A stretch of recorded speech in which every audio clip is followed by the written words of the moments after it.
Dalam semangat memperingati Hari Pahlawan 10 November, Cak Notoks berkolaborasi dengan DPC PDI Perjuangan Kabupaten Lampung Tengah dan Rumah Sakit Mitra Mulia Husada menggelar kegiatan yang penuh makna dan kepedulian. Cak Notoks menghadirkan talkshow inspiratif yang membahas nilai-nilai kepahlawanan, semangat gotong royong, dan pentingnya menjaga persatuan di tengah masyarakat. Melalui ruang dialog ini, kami ingin mengajak masyarakat untuk meneladani semangat para pahlawan, berbuat nyata, peduli sesama, dan terus menyalakan api persatuan Indonesia.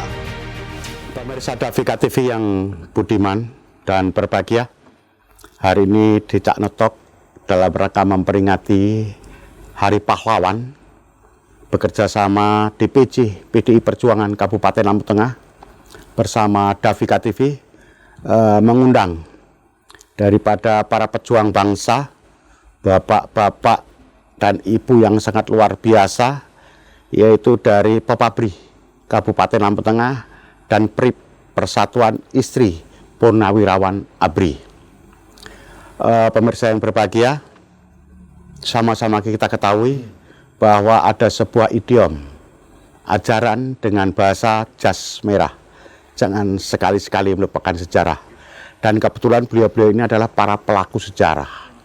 Ada yang pernah bertugas di Timur Timur, ada yang pernah bertugas di Irian Jaya, ada yang pernah bertugas di Aceh, bahkan ada yang pernah menjadi pasukan Garuda, yang pernah bertugas di Kamboja, di negeri Norodom Sihanouk. Untuk itu kita ikuti acara Cak Notok pada hari ini dengan tema meneladani nilai-nilai kepahlawanan dan perjuangan daripada bapak-bapak kita yang sangat kita banggakan dan hormati ini. Selamat datang Pak Agus, dan selamat datang Bapak Budi Rarjo serta Ibu Sunani dan teman-teman semua, bapak-bapak semua, teman-teman fraksi, fungsionaris DPC dan anak-anakku semua. Pak Budi, ini luar biasa. Pak Budi pernah ditugaskan sebagai pasukan Garuda dan ditugaskan di Kamboja nan jauh di sana. Berapa lama Pak dulu Bapak ditugaskan ke Kamboja? Sekitar 10 bulan. 10 bulan? 10 bulan berangkat tahun 92, kembali 93. Apa yang terbersit di pemikiran Bapak Budi Raharjo pada saat Bapak ditugaskan menjadi pasukan Garuda? Oh ya, waktu itu ya kita tidak mengerti terus, tapi kita kebetulan mendapat perintah sebagai duta bangsa mewakili Indonesia untuk ikut perdamaian, ditugaskan di sana. Jadi pasukan ini diminta oleh PBB, betul, untuk ditugaskan menjaga perdamaian yang lagi berkecamuk di Kamboja. Betul. Apakah pada saat itu ada seleksi dan lain sebagainya, Pak? Ada. Oh, Bapak mengikuti seleksi ya? Betul. Bapak punya keterampilan khususkah sehingga Bapak ditunjuk menjadi anggota pasukan Garuda? Ya, kalau keterampilan khusus ya kita kebetulan spesifikasi renang. Kebetulan kami dari marinir, cuma kebetulan waktu itu seleksinya kan menyeluruh, terutama kesehatan. Kesehatan ya. Terbersit nggak pada situ akan ada terjadi kecamuk perang, kita ada di tengah-tengah mereka begitu? Ya kita sebelumnya kan sudah diberi pembekalan. Oh, pembekalan. Berangkat, kebetulan kita bergabung dengan Batalion 305 dan kebetulan komandan batalionnya Bapak Riamizar. Riamizar Triakudu. Bapak Tri Sutrisno. Dan Bapak Tri Sutrisno. Menantunya Bapak Tri Sutrisno. Oh, Riamizar menantunya Bapak Tri Sutrisno. Betul sekali. Yang mantan wakil presiden itu. Betul. Ya? Yang kasat, mantan kasat, kemudian pangap ya Pak Riamizar Triakudu itu ya. Betul. Luar biasa, selama 10 bulan. 10 bulan. Nggak pernah pulang tuh Pak ya? Nggak pernah pulang. Dan zaman itu belum ada telepon ya? Belum, kirim surat juga datangnya terlambat. Jadi zaman itu kalau berhubungan dengan keluarga nggak bisa Pak ya? Waktu itu masih bujang. Oh, masih bujang? Iya, masih bujang. Jadi selama masih jejaka ya? Betul. Masih jejaka, ditugaskan ke sana, dan tidak ada bahasa untuk menolak itu, nggak bisa menolak ya? Ya, kita sebagai prajurit pasti selalu melaksanakan perintah. Apa yang dirasakan pada saat begitu nyampe di Kamboja? Ya, kalau kita namanya prajurit sudah siap di mana saja untuk ditempatkan, dan kebetulan kita sebagai duta bangsa itu yang suatu kebanggaan tersendiri. Kebanggaan tersendiri ya. Siap. Reward apa, penghargaan apa yang diberikan negara ini untuk Bapak? Untuk pasukan Garuda pada saat itu? Ya, kalau rewardnya ya kita sama aja sih, kita mendapatkan ini aja, apa, penghargaan, suatu kebanggaan itu aja. Dan dari semua pasukan yang berangkat berbarengan dengan Bapak, adakah yang celaka, kena musibah atau apa di sana? Alhamdulillah rombongan kami yang khususnya Garuda 12B tidak ada satupun yang menjadi korban. Karena memang Tentara Nasional Indonesia sangat dihargai sama luar negeri ya, sangat disegani di dunia ini ya. Kalau yang kontingen Garuda A, C, D ada yang meninggal. Ada yang kena ranjau juga. Kena ranjau juga. Iya. Oh begitu ya. Tapi kena ranjau kan? Kena ranjau karena kita ribuan di sana, ribuan ranjau itu. Oh begitu. Sampai ya? yang nanam lupa. Oh yang nanam aja lupa ranjau itu di mana tempatnya, nggak ada tanda-tanda ya? Nggak ada tanda-tanda. Luar biasa. Nggak ada terbesit kekhawatiran Pak? Ya semua kalau namanya orang normal pasti ada. Cuma kan kita punya naluri gitu loh. Kalau kita kira-kira rawan ya jangan sampai kita dekati gitu. Terus pada saat selesai tugas, karena tugas ini kan diminta PBB. Betul. Kepada Negara Kesatuan Republik Indonesia untuk mengirimkan pasukan perdamaian ke Kamboja karena terjadi perang saudara di sana. Betul. Sepulang dari sana Pak, apa yang Bapak rasakan? Yaitu tadi suatu kebanggaan. Bangga ya? Kebanggaan aja. Iya. Memang kita dari awal diciptakan untuk menciptakan rasa bangga sebagai prajurit, itu aja. Berbaurkah? Untuk jadi kita kaya gitu, tidak. Enggak ada ya. Jadi enggak Cuma pernah bangga yang berpikir ditanamkan. untuk kita jadi TNI, untuk dikirim ke luar negeri dan lain sebagainya. Di jiwa-jiwa Tentara Nasional Indonesia itu tidak ada jiwa untuk memperkaya diri ya. Tidak ada. Cuma kebanggaan itu yang ditanamkan Bangga ya, selalu sebagai ditanamkan oleh pemimpin. duta bangsa ya. Siap. Luar biasa. Pak Agus Santoso sebagai Ketua Pepabri Lampung Tengah. Tentu kalau Pak Budi Rarjo ke luar negeri, Bapak tentu sama. Karena di zaman Bapak menjadi TNI, negara kita kan belum sesejahtera sekarang. Ya, betul. Belum seenak dan senyaman sekarang. Ya. Masih terjadi pergolakan-pergolakan dan lain sebagainya. Apa yang Bapak rasakan pada saat Bapak pertama menjadi TNI, kemudian yang Bapak rasakan setelah pensiun dan sampai hari ini Pak? Saya mengawali karir di TNI itu tahun 83 Pak. 8. Siap.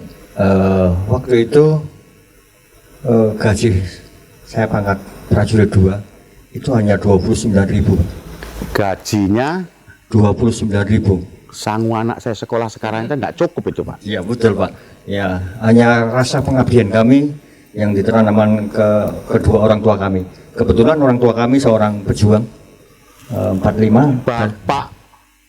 Pak Agus adalah seorang Pejuang 45. pejuang 45. Iya.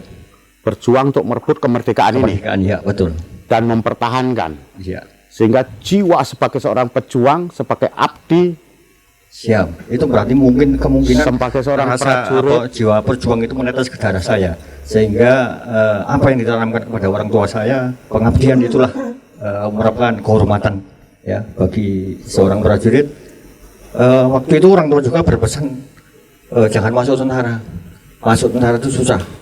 Tapi mungkin ya darah pejuang itu yang mengalir itu sehingga kami bertekad saya akan meneruskan perjuangan Bapak. Ya udah, kalau memang tekadmu seperti itu, ya monggo. Tapi ingat, ya niatmu harus betul-betul untuk mempertahankan NKRI ini. Itulah yang dipesan dari kedua orang tua saya. jadi ditanamkan, dipesankan oleh Bapak, kamu betul-betul mengabdi dan mempertahankan NKRI ini. Ya. Nggak ada pesan supaya kamu kaya gitu, nggak ada? Oh tidak ada sama sekali. Bahkan orang tua saya, bapakmu yang merebut, kamu yang harus mempertahankan. Saya bilang siap. Dan itu tertanam ya Pak ya? Ya betul. Hingga saat ini, jadi kebetulan di seorang Pepabri itu tidak ada istilah pensiun. ya pengabdian walaupun sudah pensiun itu hanya secara administrasi, tapi niat perjuangan pengabdian hingga akhir hayat itu yang ditanamkan kepada kami. Artinya seorang TNI ini walaupun dia sudah pensiun, dia tetap berkumpul dengan masyarakat untuk mencapai tujuan Indonesia Merdeka, yang tujuannya adalah mensejahterakan rakyat dan mencerdaskan kehidupan bangsa, tetap dijalankan ya Pak ya? Ya betul sekali Pak, sesuai dengan Sumpah Prajurit yang nomor berapa itu ya, mengatasi kesulitan rakyat di sekelilingnya, ya, menjadi contoh dan memelopori usaha-usaha rakyat di sini itu di dalam Sumpah Prajurit. Hingga kami pernah juga apa yang kami bisa untuk mempengaruhi dan untuk mensejahterakan masyarakat itu yang kami lakukan, ya walaupun sudah purna Pak. Jadi walaupun sudah purna, Sumpah Prajurit tetap dilaksanakan. Tetap melekat Pak. Melekat. Apa tadi Pak? Saya catat Pak. Ya, di dalam Sumpah Prajurit itu ada poin 8 wajib TNI itu ada poin, ya, menjadi contoh dan memelopori usaha-usaha rakyat sekelilingnya, menjadi contoh dan mempelopori mempelopori usaha-usaha rakyat dan mengatasi kesulitan rakyat sekelilingnya. Dan itu walaupun sudah pensiun tetap dilaksanakan. Harus Pak. Harus Pak. Pengabdian kami harus, ya, makanya disampaikan tidak ada istilah pensiun tadi, pengabdian hingga akhir hayat. Pantas seorang TNI walaupun sudah pensiun itu tetap sangat dihargai sama masyarakat karena tetap bergumul dengan masyarakat yang tujuannya adalah mengatasi masalah tanpa masalah ya. Siap, betul Pak. Luar biasa. Itu pemirsa Davika TV, semboyan TNI yang sangat luar biasa semangatnya. Usianya berapa sekarang Pak? Siap, 61 Pak. Sudah 61 tahun masih semangat, cetar membahana seperti ini. Dan mudah-mudahan beliau tetap diberi kesehatan sehingga tetap bisa memberikan suri tauladan kepada masyarakat dalam melawan kemiskinan, kebodohan, dan menyelesaikan masalah-masalah yang dihadapi oleh masyarakat. Pemirsa Davika TV, kembali kepada Bapak Budi Raharjo. Pak Budi Raharjo, pada saat berangkat ke Kamboja, Bapak masih di Jakarta. Betul. Setelah pulang, berapa lama dari tugas ke sana Bapak kemudian merajut rumah tangga?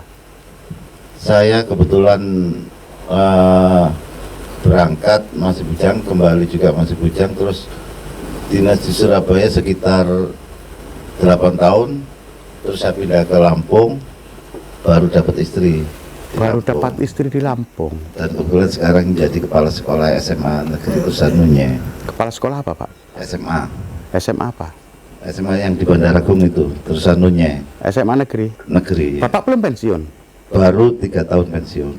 Tapi masih jadi kepala sekolah? Istri. Oh istri. Iya. Makanya. Istri yang jadi kepala sekolah. Iya. Memang Bapak tinggalnya dulu di mana? Asli Bandar Agung, dan kebetulan sama seperti Bapak Agus ini putra Bapak ya, Purnawirawan, Bapak pejuang juga Transmigrasi Angkatan Darat. Oh Transat ya. Betul. Bandar Agung. Bandar Agung. Jadi nggak walaupun udah ke Surabaya, ke Kamboja dan lain sebagainya tidak tergoda sama yang di sana ya. Alhamdulillah tidak. Masih ada yang di deket-deket itulah ya. Iya. Luar biasa. Raharjo ini tidak kelain hati, tidak kelain bodi, tetap istri tercinta, paling-paling samalah ya, anak seorang purnawirawan juga. Siap. Oh istri tidak. Oh tidak. Tidak. Oh begitu. Baik, pemirsa Davika TV, itu bincang-bincang dengan kedua tokoh kita, tokoh pejuang, anak-anak pejuang yang meneruskan perjuangan para orang tuanya. Jangan kemana-mana, tetap di Cak Notok. Kita lanjut setelah yang lewat yang satu ini.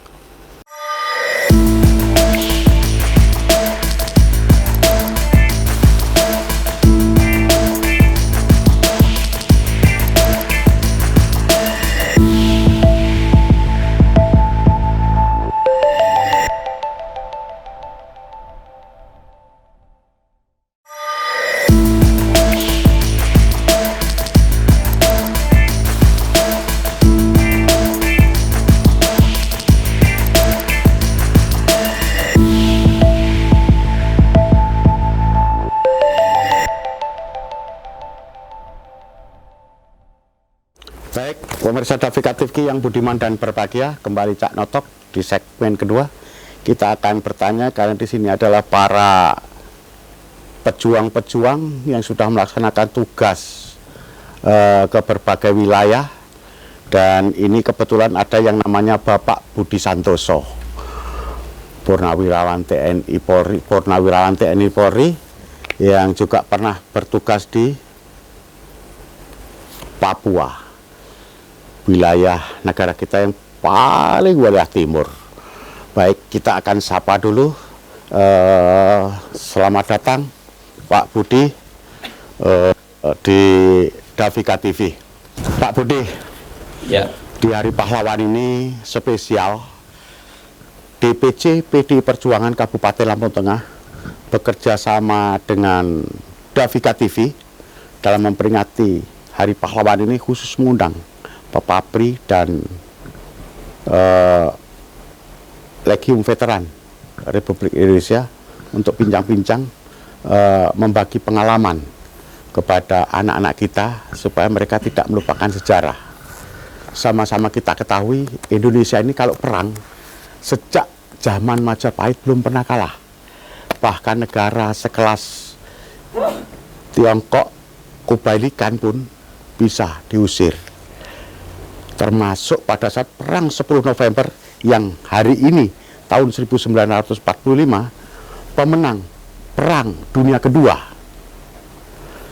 Sekutu, jenderalnya tumpas sama rakyat Indonesia. Pada saat itu kita sama sekali senjata pas-pasan, amunisi pasti pas-pasan, harta belum punya. Itulah Indonesia yang dilupakan oleh anak-anak kita semua. Dan kami Davika TV kebetulan diajak kerjasama oleh PDI Perjuangan untuk mengangkat tema ini. Jangan sekali-sekali melupakan sejarah. Pak Budi Santoso, Ya, betul. selama Bapak bertugas, Bapak pernah ditugaskan kemana saja, Pak? Kalau tugas pernah di Timur Timur tahun 1985, kemudian tugas di Papua tahun 1992 di Jadi Papua. dua wilayah konflik, Betul. Timur Timur dan Irian Jaya. Irian Jaya zaman itu kan, kalau sekarang udah diganti Papua. Papua. Apa yang Bapak rasakan pada saat Bapak ditugaskan ke Irian Jaya? Yang kita rasakan terutama waktu kita datang ke Irian Jaya, yang kita lihat, kita pada waktu tahun itu tahun 92, jadi kita melihat masyarakat, ya masyarakat pada tahun itu ya kita sangat prihatin. Sangat prihatin ya. Ya, karena kebetulan saya tinggalnya di pelosok, kehidupan masyarakat itu masih sangat-sangat minim sekali. Kemudian dari TNI juga pada masa saya dulu juga memberi menjadi guru, Pak. Jadi guru pernah jadi guru, ya? ya pendidik. Karena untuk salah satu tugasnya mencerdaskan kehidupan bangsa tadi ya. Masyarakat yang tinggal di pelosok-pelosok yang tidak bisa terjangkau oleh yang lainnya. Tapi konflik senjata tidak terjadi. Masih terjadi. Terjadi juga. Iya, masih tapi terjadi. sporadis saja Iya, ya. Betul, betul. Tidak. Kalau Iya. ke timur-timurnya, Pak? Kalau di Timur-Timur saya tahun 85, kemudian pada waktu itu banyak sekali korban. Waktu kita mendarat di Laga itu, mungkin itu ada Pak Santoso juga yang sama saya, kan? Itu kok masih kena satu orang namanya Kopral Ladiono, Pak Santoso saya dulu masih kena. Pertama kali kita mendarat itu kita sudah kena satu orang. Kemudian kita langsung ke perwakilan di AUSU juga. Berapa jam kemudian dari satuan lain juga itu juga ada yang kena 10 orang malahan di Timur-Timur itu. Meninggal dunia. Iya, meninggal dunia juga dari 122 nggak salah dulu itu. Ada yang kena, ya kita namanya teman ya ikut prihatin karena pada waktu masa itu. Berbelasungkawa. Iya. Terus Bapak pada saat itu sudah berkeluarga belum, Pak? Saya masih belum, masih bujang. Masih bujang. Iya, betul. Apa yang Bapak rasakan pada saat Bapak masih melaksanakan tugas ke Timur-Timur, ke Papua, setelah pulang dan setelah pensiun? Ya, yang saya rasakan kita kebanggaan. saya menjadi prajurit sampai sekarang juga masih punya kebanggaan seperti itu. Walaupun saya sudah pensiun, tapi masih bangga dengan prajurit itu yang selalu melekat di tubuh saya. Tapi walaupun sampai sekarang sudah pensiun ini masih sebagai prajurit. Masih melekat sebagai prajurit. Luar biasa. Pemirsa Davika TV, inilah sosok seorang TNI walaupun sudah pensiun, tapi beliau belum berhenti berjuang, tetap mengabdi kepada masyarakat, tetap ada di tengah-tengah masyarakat untuk ikut mengatasi masalah-masalah masyarakat. Ya, masalah-masalah kesulitan masyarakat di seputar kita. Terima kasih Pak Budi Santoso. Iya, sama-sama Pak. Nah, sekarang kita beralih kepada Ibu. Ini namanya Ibu Sunani, pemirsa Davika TV. Beliau ini istri seorang anggota TNI yang juga sama. Kebetulan saya sudah kenal cukup lama sama beliau ini. Bahkan sudah beberapa kali berkunjung ke rumahnya, dikasih makan, dikasih kopi, termasuk diobatin secara spiritual karena Pak suaminya ini namanya Pak Harsono, itu bisa niup mata kita seperti digurah. Gurah mata namanya. Bu Sunani, sebagai PERIP Persatuan Istri Purnawan TNI, apa yang Ibu rasakan pada saat menjadi istri seorang TNI, Bu? Ya, saya merasa bangga jadi istri seorang prajurit.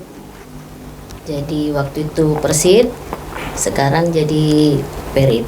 Setelah pensiun jadi PERIP. Gitu. Kalau dulu Persit Kartika Chandra Kirana, Iya, betul. kalau sekarang PERIP. PERIP. Bu, saya mau bertanya, dulu pada saat mau merit, mau berumah tangga, yang mendahului cinta siapa, yang mendahului seneng siapa? Ibu yang ngejar-ngejar Pak Harsono, apa Pak Harsono yang ngejar-ngejar Ibu? Bapaknya dong. Bapaknya? Iya dong. Apa iya? Iya dong. Masa TNI ngejar-ngejar cewek? Masa cewek ngejar-ngejar bapaknya? Oh gitu ya, oh, berarti bapaknya yang ngejar-ngejar Ibu? Iya, betul. Pantes bapaknya itu kadang-kadang kalau dimarah sama Ibu nggak ngelawan ya. Ngelawan juga kok. Ngelawan? Iya. Enggak ah. Saya pernah berkunjung ke rumah pada saat Ibu lagi marah-marah itu, saya nggak jadi ke rumah. Bapaknya lagi dimarah-marah, saya bilang itu. Tapi enggak ya Bu ya? Enggak, Pak. Sampai sekarang masih saling menyayangi, Alhamdulillah, saling alhamdulillah. Makanya asa, ase dan sekarang asuh. masih, iya, betul. Sampai sekarang ya. Iya. Oke, terima kasih Bu. Ini karena PDI Perjuangan yang bekerja sama dengan Davika TV untuk minta diundang Pepabri dan Legrim Veteran, termasuk Persit PERIP tadi. Saya mau bertanya kepada Bapak Lambok Nainggolan, Iya, betul Pak. sebagai fungsionaris DPC PDI Perjuangan Kabupaten Lampung Tengah. Ide ini spontan atau perintah partai, setiap hari pahlawan kita harus memperingati hari pahlawan dan mengadakan kegiatan, Pak Lambok? Ya, jadi Partai PDI Perjuangan memang selalu Pak setiap tahun itu melakukan sebuah kegiatan dalam rangka peringatan 10 November, yaitu bentuk kegiatan untuk menghargai jasa-jasa para pahlawan yang telah menjaga keutuhan NKRI ini dan mengusir penjajah pada masa-masa penjajahan dahulu, Pak. Artinya inilah bagian daripada membumikan jas merah tadi ya? Iya, betul, Pak. Jangan sekali-sekali melupakan sejarah. Iya, betul, Pak. Ya, sejarah lah akar daripada kita berbangsa dan bernegara ini. Ya, betul. Jadi karena PDI Perjuangan itu artinya mengajak para semua masyarakat agar kita selalu menghargai jasa-jasa para pahlawan. Jangan sekali-sekali meninggalkan sejarah, karena mereka lah yang membuat sebuah tonggak sejarah berdirinya negara kesatuan Republik Bersama Indonesia. rakyat Indonesia Bersama. secara keseluruhan Ya, ya. betul. Mereka yang mengangkat senjata, Ya. tapi rakyat menyiapkan semuanya. Ya, betul, Seperti Pak. itu ya. Ya, Pak. Oke, terima kasih Pak Ya, Lambok. Pak, sama-sama. Ini kita ke tempat Bapak R. Wibowo. Siap. Pak R ini apa singkatannya, Pak? Itu nama dari kecil, nama kepanjangan dari Respati Wibowo. Respati Wibowo. Ya. Artinya apa Pak Respati ini? Artinya Respati itu hari Kamis, karena dulu lahirnya hari Kamis. Kok Respati Pak, Kamis? Itu kata orang tua. Oh, kata orang tua. Kalau hari Kamis itu Respati menurut orang Jawa. Oh gitu ya. Pak Wibowo, Siap. selama menjadi anggota TNI, Bapak pada saat itu di usia berapa dan diterima menjadi anggota TNI tahun berapa dan ditugaskan di mana Pak? Pada waktu itu saya diterima masuk TNI itu tahun 1980. Pada waktu itu usia saya termuda Pak, usia 19 tahun. Usia 19 tahun, Siap. mendaftar menjadi TNI, Betul. langsung diterima, Betul. dan setelah itu ditugaskan di mana Pak? Setelah itu ditugaskan, saya masuk di Brigade Infanteri 8 Garuda Merah. Dari situ pindah lagi ke Batalion Infanteri 141 Pemukul. 3 tahun. Tukang pukul berarti? Bukan tukang pukul Pak, maksudnya pemukul itu setiap ada masalah, kita yang harus kedua. Woi, setiap ada masalah kita harus hadir duluan. Hadir duluan. Harus datang duluan. Betul Pak. Menyelesaikan itu. Betul. Setelah 3 tahun berdinas di 141, ada penugasan, ada perintah ke Timur Timur. Bapak ke Timur Timur tahun? Tahun 1985 sampai 1988. 3 tahun di sana. Betul, 3 tahun. Masih jejaka ya? Betul, Tugas di Timur Timur masih jejaka. masih. Apa yang mendasari Bapak dulu masuk menjadi anggota TNI? Yang mendasari saya masuk anggota TNI itu adalah panggilan jiwa, Pak. Satu memang panggilan jiwa, yang kedua memang itu dari orang tua. Kalau kamu mau masuk jadi tentara, jangan harapkan kamu jadi orang kaya. Kalau jadi tentara itu nggak ada kamusnya jadi orang kaya. Itu doktrin dari. Jadi ditanamkan betul ya? Betul, Pak. Kalau kamu jadi tentara, jangan berharap kamu jadi orang kaya. Betul. Jadi tujuannya apa dong? Tujuannya untuk mengabdi kepada negara dan bangsa. Tujuannya mengabdi kepada Negara dan bangsa dan negara. Betul. Luar biasa. Siap. Jadi itu ditanamkan sama orang tua bahwa menjadi TNI itu adalah pengabdian total Betul. kepada bangsa dan negara. Artinya benar kata-kata yang saya pelajari, jangan pernah bertanya apa yang diberikan oleh bangsa dan negara ini kepadamu, tapi tanyakan apa yang bisa kamu perbuat kepada bangsa dan negara itu. Betul sekali. Dan Pak. itu tertanam. Tertanam, betul. Ada di dalam Ada hati di yang dalam paling jiwa, dalam ya, betul. di dalam jiwa kita. Betul. Luar biasa Pak, pada saat di Timur Timur, karena Bapak tadi nyinggung pernah ditugaskan di Timur Timur selama 3 tahun. Betul Pak, 3 tahun. Apa yang Bapak rasakan selama di Timur Timur? Selama di Timur Timur, penugasan di Timur Timur waktu itu operasi Seroja ya, itu sangat bangga Pak, karena sangat bangga. Karena senior-senior saya itu mendoktrin juga, belum jadi tentara kalau belum pernah berangkat perang. Wih, Itu belum merasakan jadi tentara kalau belum merasakan perang. Kalau nggak ada perang lagi gimana Pak? Ya kalau nggak ada perang, tetap perang Perang-perangan. melawan hawa nafsu. Wah, luar biasa. Termasuk melawan kemiskinan, Betul. melawan kebodohan. Betul. Itu perangnya ya. Perangnya Pak. Luar biasa. Inilah pemirsa Davika TV, tertanam di jiwa Tentara Nasional Indonesia bahwa yang namanya mengabdi itu tidak pernah bertanya apa yang mau diberikan oleh bangsa dan negara ini kepada TNI, tetapi selalu bertanya apa yang sudah Engkau berikan diberikan kepada kepada dan negara ini. Luar biasa. Terima kasih Sama-sama, Pak Wibowo. Itu pemirsa Davika TV, pengabdian, pernyataan, dan apa yang sama-sama kita dengar dan kita lihat pernyataan-pernyataan dari seorang TNI. Beliau tidak pernah bertanya apa yang diberikan oleh bangsa dan negara ini kepada mereka, tapi mereka selalu bertanya apa yang bisa diberikan kepada bangsa dan negara. Jangan kemana-mana, tetap di Cak Notok setelah yang lewat yang satu ini. Tolong perhatikan para purnawan ini Pak. Itu aja Pak, harapan kami besar kepada Republik ini. hati kecewa. Kecewa Kalau ya. melihat pejuang bapak-bapak kita yang sudah gugur sampai korban semuanya, tapi terus sekarang seperti ini kan, nah itu